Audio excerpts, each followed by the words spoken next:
நிஜமான மனிதர்ங்க, நல்ல கவிஞர்.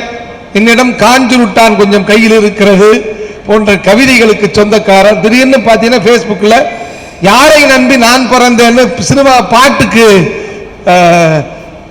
ஆக்ஷன் கொடுக்கக்கூடிய நிஜ மனிதர் எங்கள் அன்பு சகோதரர் ஆங்கரை பைரவி அவர்களை அந்த 2 நிமிடத்திற்குள் ஏற்புரை வழங்க வருமாறு கனிவோடு வேண்டுகிறோம். வணக்கம். அதற்குள்ளாக நான் முடித்து விடுவேன். நேற்று அந்த பட்டியெல்லாம் பார்க்கும்போது சந்தோஷமாக இருந்துச்சு. நான் சந்தோஷத்தில் அந்த உணவு பட்டியலை பார்த்துட்டு ஐயரம் மீனுக்கு ஜாமீன் குழம்புன்னு படிச்சிட்டேன். அப்புறம் உத்து பார்த்தேன், அடட ஐயரம் மீன் குழம்பு அப்படின்னு ஒரு சூழல் இருந்தது. இது ரைட்டு. நான் தாய் தந்தையையும் இயற்கையை நேசிக்கிற ஒரு மனிதன். எப்பொழுது வீட்டை விட்டு வெளியேறினாலும் நான் வீட்டை விட்டு வெளியில் போகிறேன், வீட்டை பார்த்துக்கமா அப்படின்னு சொல்லிட்டு தான் போவேன். முரியஸ்வரர் ஒரு கையில் எழுதியிருப்பார், ஊருக்கு செல்கிறேன் செடி கொடிகளை பார்த்துக்கொள் மழை என்று என் நண்பன் முரியஸ்வரர் கவிதை எழுந்தார் ஒரு காலத்தில். அந்த கவிதை இப்போது நினைவுக்கு வருகிறது. அப்படி வரும்பொழுதுலாம் நான் கும்பிட்டு தான் போவேன்.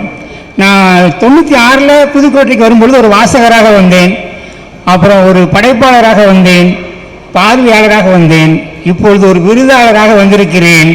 அதுதான் எனக்கு புதுக்கோட்டை தந்த கௌரவம், வெற்றியாக நான் பார்க்கிறேன். என் திறமைக்கு கிடைத்த அங்கீகாரமாகவே இதை நினைத்து கொண்டிருக்கிறேன். தமிழ்ச்சங்கம் ஆரம்பித்து இந்த விருது ஆரம்பித்து 3 வருடங்கள் ஆகின்றன.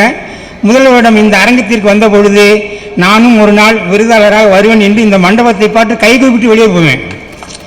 போன வருஷம் வந்த விரைவின் முன்னே இந்த விருது எங்களுக்கு போயிடுச்சு.